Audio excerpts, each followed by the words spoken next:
Welcome back to the PR Bunker podcast. Today, we're digging into the evolving world of public relations with Jay Kolbe, founder of Impact Partners.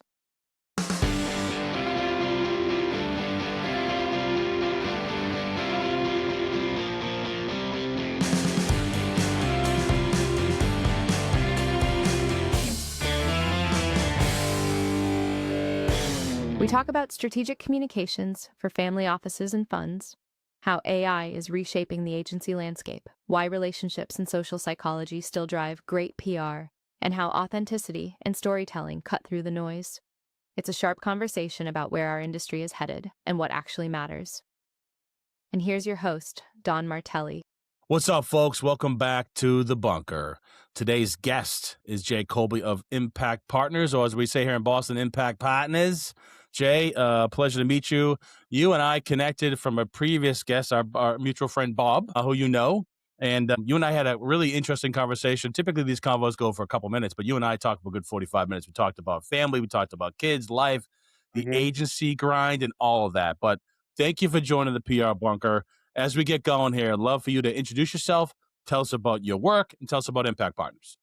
Yeah, well, first of all, thank you for having me, Don. Yeah, it was our first conversation. There was a lot to connect on, to put it mildly. So, yeah, it was awesome. But Impact Partners, we're a strategic communications and PR firm that services family offices, funds, and founders. So the funds part of that, you're looking at venture capital, private equity, private credit, venture debt, growth equity, a whole basket full of different things in there. Founders really kind of across a lot of different types of tech. I mean, whatever's hot, right? You go from AI to crypto to, ad Sure. marketing technologies, social media, everything in between. So, whatever's trending there. And then the family office one is really kind of the unique one because it's a group of people who are traditionally pretty private. In setting up a firm is that they were really strategic for opening up doors with top tier media because they literally can't get access to these people. So, I mean, they will call us, editors in chiefs, call us and say, you guys doing? Like, these people don't talk. We can't get in front of them. How are you doing PR for them? So it's always fun to a little strong zag when everyone else is zigging to do something that's really an outlier. And, but what we learned from them is, they're strong participants in the funding and the capitalization stack for innovation. You're looking at an asset class that's, by 2030, that's going to be pushing, 4.5 to $5 trillion, which may, is in the ballpark of like hedge funds as far as like total assets under management. It's a group of people who needs to learn how to organize, communicate, and brand themselves the way that anyone else has like branded themselves when they're providing capital to startups, because that is a part of value creation. And if you don't know how to do that with strategic communications and PR, then Yeah. you're leaving a little on the table, in my opinion. Yeah, a little bit, just a little bit. Yeah, we saw VCs do this for a long time in startups. Look at Silicon Valley and any VC out there. That brand matters, and in valuations and everything. So, why shouldn't family offices who are growing as an asset class and pretty involved in a lot of different ways of like funding many different things from philanthropies to actual startup technologies, why shouldn't they Sure. also use the same strategies that the VCs have used and every Fortune 1 in 500 company has used to create value for Yeah. decades? So Love it. that's How big? we'll skip it. How big's the firm? We're about 13 people, 30 clients or That's so. great. Excellent. The family office is the smallest bucket. Mm-hmm. I would say the largest is probably, the founders, the vendor, the tech, and the VCPEs. Yeah, That's kind of got the it. backbone. Okay. It changes every few years or so. Sure. It was a big part of our firm pre-2023, and then that market changed. Mm-hmm. The best part about what we see there is like when most people talk about how you capitalize things vertically. So you're a VC, and so you just kind of speak from the VC pulpit. But we work with, all kinds of different types of sources of capital. So we have a horizontal view into how you capitalize innovation. Nice. And I don't think that that's super prevalent. And I think it also helps you, see a lot of things coming. You kind of see the handoffs, like when founders are like saying, hey, I'm done with talking to VCs and I'm through with that racket. I'm looking for family offices. You see how like that evolves in that Sure. goes from not being anything you ever hear and then 2, 3 years later, it's like all you hear. Yeah. And so, that's cool. Okay. I mean, we get to experience that. Got it. Well, if there's anything I learned through interviewing other communications professionals, none of us started in the place where we ended up. Right? For me, I was going to be a sports writer and cover, the Sox, Pats, Celtics, Bruins, and then a sports writer convinced me to cover, general assignment, and that kind of propelled me into PR. Clearly, when you and I spoke, we kind of talked about your journey. You didn't wake up one day and say, "This is what I want to do." We kind of find our own way. So take us a little bit back. I mean, Yeah. about the early days, right? Maybe before wives and kids and like your early stage of your career. How'd you get here?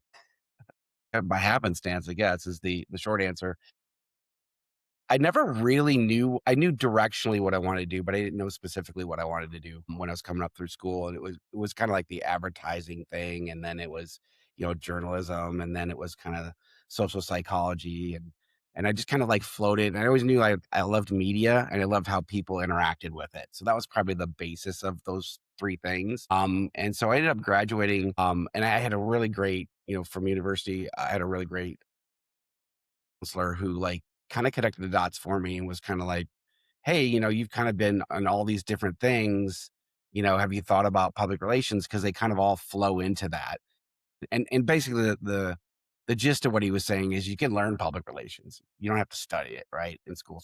So like you got like really great differentiated kind of source materials for that, but maybe not the thing. And so I actually went out to New York. My brother was living there. He invited me to come stay with him. Having a free place to land in New York is highly strategic. Absolutely. So did that. And actually how I found my first job in PR is actually a really funny story. It's an interesting story. I was actually temping at the time and interviewing and sending out my resume and all that stuff.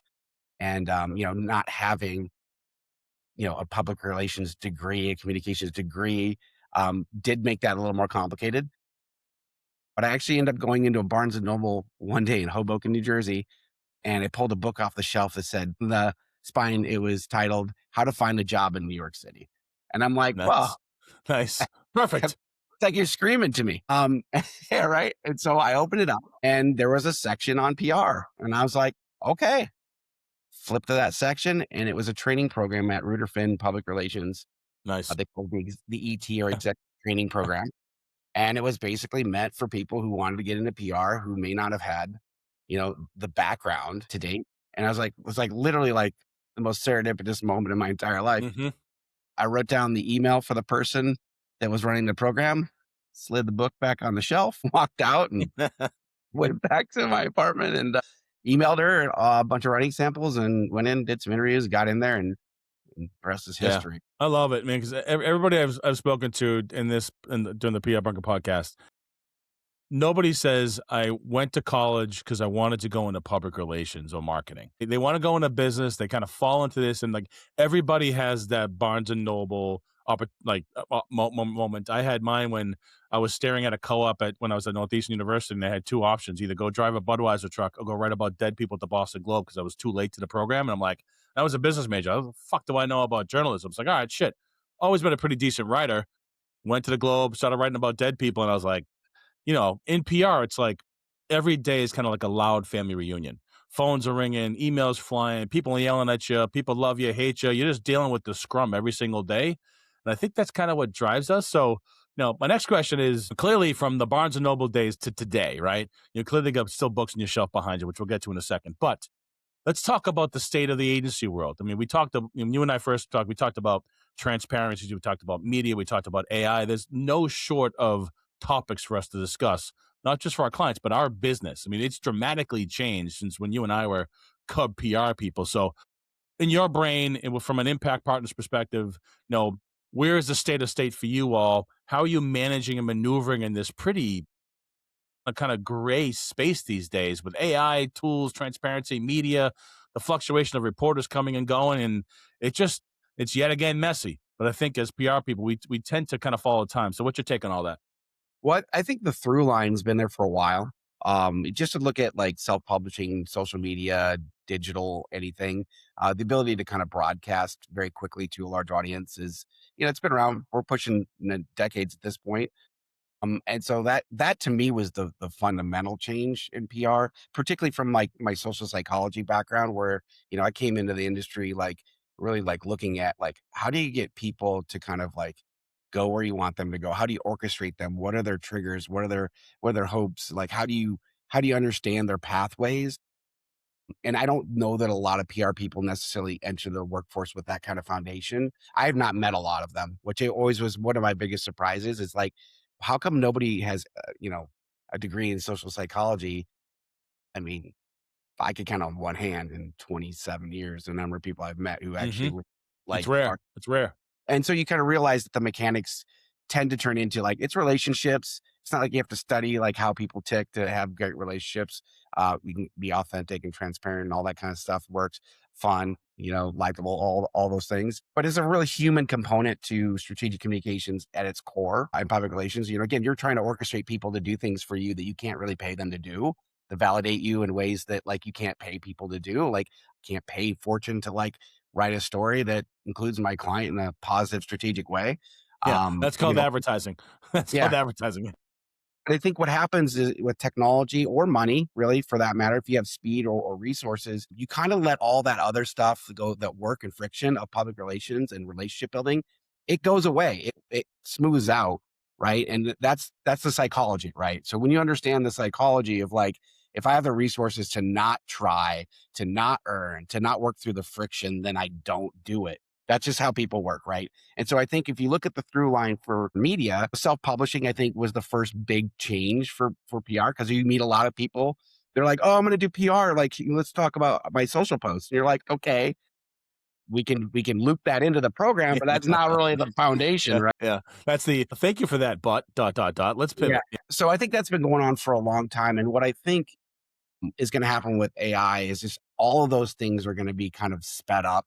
You're gonna, it's gonna get faster, Mm, noisier, you agreed. know, and all that kind of Absolutely. stuff. So I think it's just really continuation of that same through line, just at hyper speed. The one thing that's really fascinating, I'm lucky as well that I work with a lot of people in AI that have like this. I don't know if this is just happenstance or if you just draw the type of people to you that have this kind of ethos, but everybody I'm working with in AI is like really locked in on like preserving humanity and like preserving creativity and making sure that it's not wonky and sloppy and Yeah, all that kind of stuff. And so yeah, there's a really strong thread of like, let's just really hold on to the stuff that makes humans tick. Now, that a lot of it's coming from the advertising and marketing people. So, because I think they get like how quickly this can get sideways, mhm, and like they're trying to influence people, and if they put stuff in front of them and they're like, they know yeah, that they lose, so they kind of yep, there's a better mooring there. And so I think the PR ethos and those types of people in advertising and marketing we share the same space in a lot of ways. And when we talk, think of value things, they look and sound the same to some degree. But going back to the original stuff in PR, what we built, we really wanted this agency Impact Partners to be, really in the relationships matter and the ability to orchestrate interactions with the press that have scale, right? I'm not taking too much so that you don't want to work with me again, or I'm not sending someone to you that you're going to meet with that's going to spew marketing copy at you and have you be like, "Ew," as a journalist, ick, yeah, And so sure. like understanding how it works and orchestrating in a way where you kind of like give the reporters what they need and you take what you need because the reporters are trying to take what they need, right? And they're mutually exclusive a lot of times. And so how do you push those two circles together in a way where there's just enough overlap for value creation, but it doesn't push too far into the other one's zone where you're like, okay, now you're like using me for clicks, Yep, as a journalist, yep, and like, yep. now I'm being taken advantage of, or I'm pushing stuff at you that makes you feel gross and you don't want to work with us again. So you understand those intersections and that value creation and that orchestration. You have a wide enough aperture to understand how they come together in a balanced way. You get to do it again and again and again and again. Yeah, 'Cause everyone's winning. But when it feels icky either way, everyone quits. So like yeah. to me, that's like the core of public relations. It's like, how do you orchestrate that? And I just think that in the age of digital, I think most firms have been sucked into, I see firms I used to compete with, I won't use names, but I go to their sites now and they got a content marketing division. And I'm like, you're Mhm, doing something different than me, right? I'm mhm, leaning into human and relationships and that balance. And you're saying like, that's too hard. And so I'm going to go create something I can just control and mhm. broadcast or push out. Content farm. Right. Yep. And Yep. so I think to me that's a white flag of like whether or not you're a PR firm. Like when you start to rely a little too much on direct everything, it's not that you shouldn't have the ability to do it, but when it starts to become more of what you do in a day, I think you become. I saw a lot of the marketing services holding companies that I've worked with and in is that PR firms tend to get warped that direction once you're proximal to advertising, marketing, social media, all that stuff in the stack. You get a little change. And we are agency of record for Stagwell. They own 18 PR firms. They use us for some strategic things, and Hmm. is really a strong validation of that whole message. What there's still something that's in that core of PR, Yeah. that relationships and orchestration that Yeah. matter. And We, you we can't. still, you're right. I mean, you nailed it. We still own the story. We still own the relationships. An orchestra can get together and play music, right?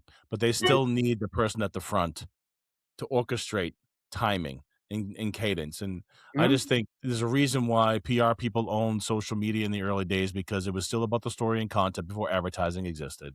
I think that PR people glommed on to using AI tools because it was just bleeding edge and it was about content initially. But there's this, to your point, the yin and yang, where I spend more time training tools than using them to make sure if I'm going to use them, that the content is still written from this. So if I'm telling a story about a nonprofit, it's not about like, give me some M dashes and some content that looks like AI slop, but it's really informed by real narrative and conversations. And you've got to spend the time. It's like the equivalent of training an account coordinator coming out of college and say, I'm going to give you 6 months of a ramp to show you how this is really done versus saying, hey, kid, go pitch the New York Times. Right. It's impossible. So it's just to your point, it's the same work, regardless of I'm pulling the book off the shelf from Barnes and Noble or today when, in 2 seconds, this podcast will be produced because I got AI behind it. It's just still about the story, about the relationship, and about people. And I love your analogy of making sure that the reporters you work with and that when you reach out to them, you're bringing value for them, but also politely and transparently saying, this is why I'm pitching the story to you because my client wants to tell the story and this is going to benefit them. But at the same time, reporter can smell marketing content a million miles away. And it's good to hear that you're focused on the balance between the two sides, which is great.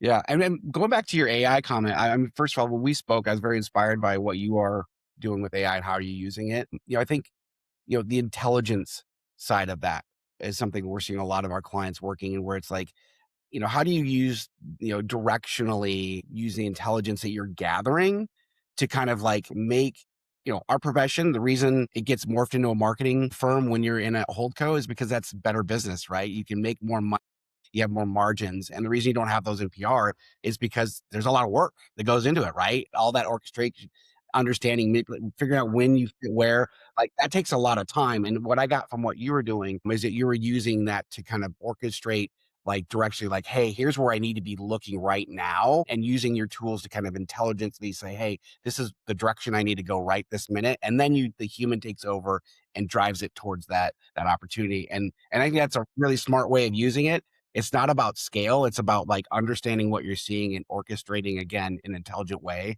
towards where the opportunities are, which, before took a lot of man hours and you just shaved a lot of those out. So I think that's the inspiration. If you're using AI to put plans together that should be 8 pages long and they're 15 because you used AI, you're not doing it right. No, You not know, at all.